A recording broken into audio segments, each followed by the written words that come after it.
Did you bring your check with you? Did you bring it? Oh, of course I did. Show it to everybody. Boom! That's 38.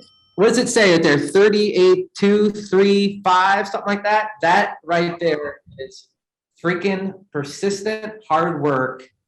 Teddy, congratulations, man. We're super happy with you. What's up, everybody? It's Dave P with my main man, RJ Pepino, and these are the videos that we really enjoy doing from the bottom of our hearts because we have with us one of our students. Teddy is with us today. Teddy's going to tell us a little bit about his first deal after coaching with us, as well as what his experience was like coaching with us and kind of what he would say to other people who are thinking about joining on board with us, getting some coaching and starting their real estate investing career or taking their existing real estate investing career to the next level. So with that, Teddy, tell us about this deal that you got and how much money you made and how you found the deal and how it all shook out. Thanks, Dave and RJ, for having me on. I'm super grateful to actually have a deal closed and one in the books. So it's been a long time coming. I think this has been, what, 9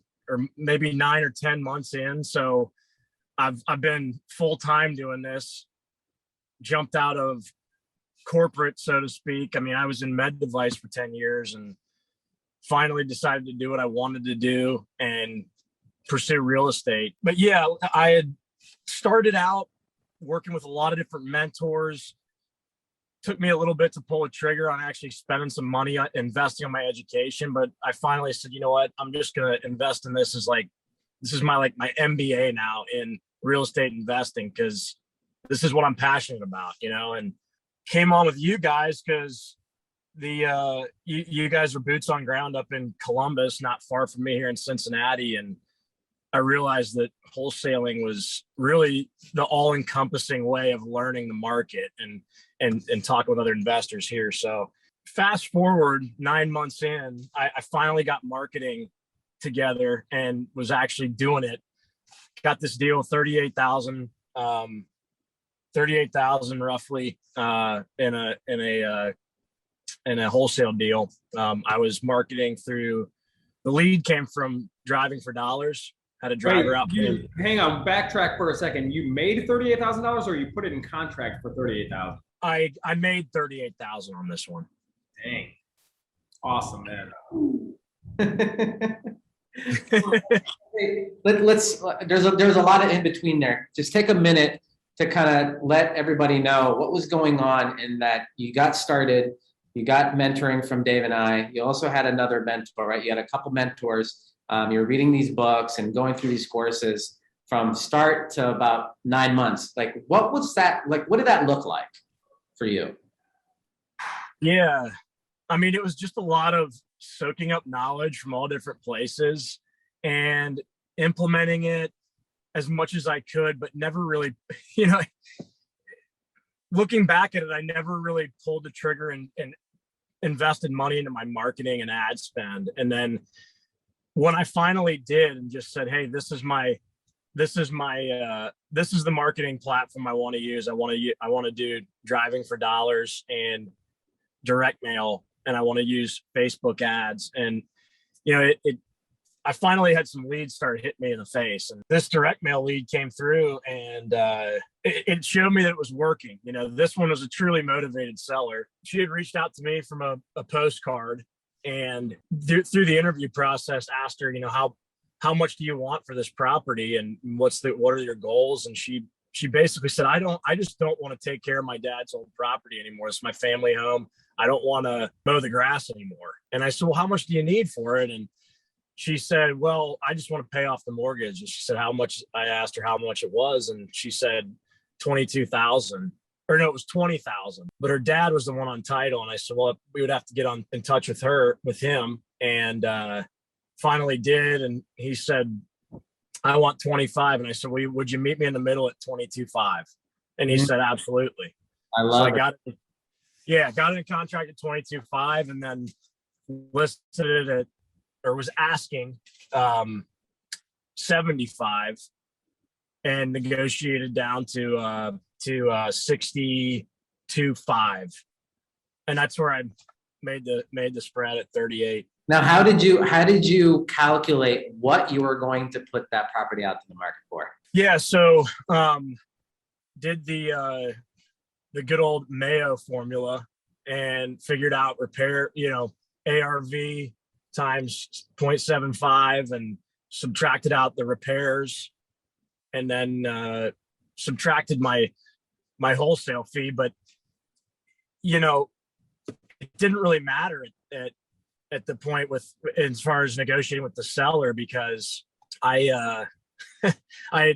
she wanted it so far below what I really needed to get it for, which was a slam dunk, and she was super happy with just getting it out for 22.5. And I ran some comps, and I actually worked with a local realtor, asked him to really fine tune on the comps, because I was like, I really want to market this at a fair price so I can get it to an investor and build a good relationship with an investor off the get-go, where it's a win-win. So, and the guy that bought it from me, super happy.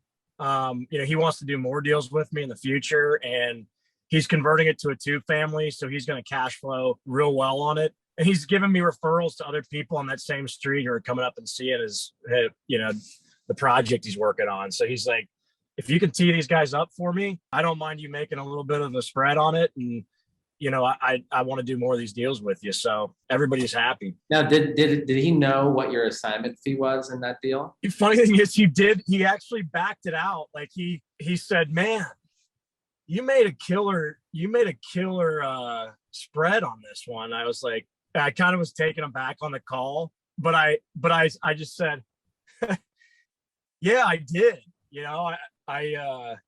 It's been a long time coming. I've been building this marketing machine so I can, bring good value to investors. And, I can't wait to do more of these with you. And he's like, yeah, brother.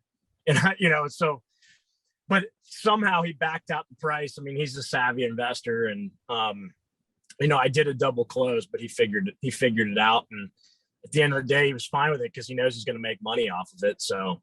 That's great, man. Thank you for sharing that. So what was your experience like working with RJ and I, getting some coaching and getting your real estate investment business rolling? Yeah, I mean, you guys, I worked with a lot of other mentors, and everybody brings a different value to the table.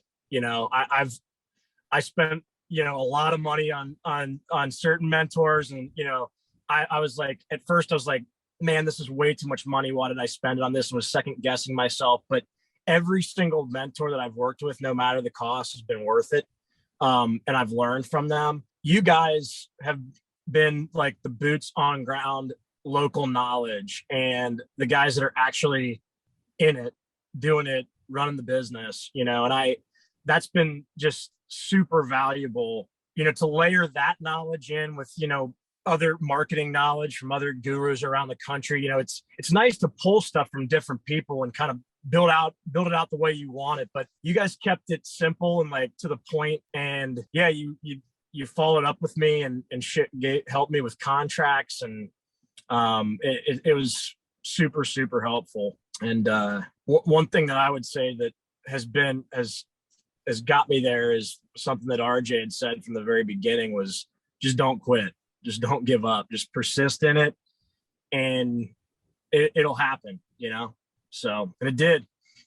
Great job, man. We'll wrap up with this. I know you're on the road, probably going to look at more houses and what have you, and we're doing deals. You hit the nail on the head. We do this business day in and day out. But what would you say to somebody else who's maybe on the fence?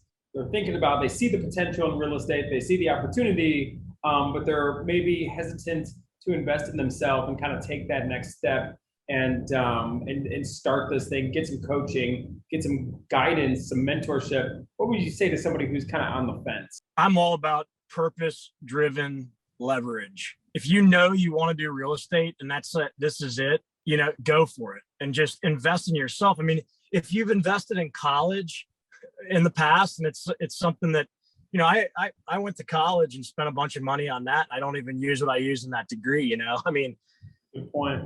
If you actually invest in yourself, your mind, in a purpose that you want to pursue, it's invaluable. I mean, I believe in just go for it, great. RJ, any follow-up feedback or comments for Teddy? Eddie, it just makes me happy to see that you did your first deal from, hanging in there and being persistent. And even when it got tough, because guys, in that month, 5 months in, when there were no deals, and 7th and 8th month, when you were down and out, when we were having these calls, you hung in there, man. So you did the work. We gave you enough, principles and technique strategies and all that, but you actually did the work. So congratulations to you. And did you bring your check with you? Did you bring it? Oh, of course I did. Show it to everybody. Boom! That's 38. What does it say out there? 38,235, something like that. That right there is freaking persistent hard work. Teddy, congratulations, man. We're super happy with you, for you. And we'd love to do some deals with you now that you're established now here in Cincinnati. Guys, if you want to do some of that as well, so that same training that he's got, go to our website, risewiththecream.com, and go to the training section. We'd be happy to have you in our community. But that's it. Teddy, this is awesome, man. I can't wait to actually celebrate with you because you're here local, and we can, go and have dinner and have a cheers to many more of your successes. So awesome, man. Absolutely. Absolutely. I can't wait to do more deals with you guys. I'll leave it one more thing that I didn't say earlier. When you get stuck in something, if you can't, Pete Fortunato said this last conference, if you can't do it one way, you can do it another. You can. Just got to keep at it. So.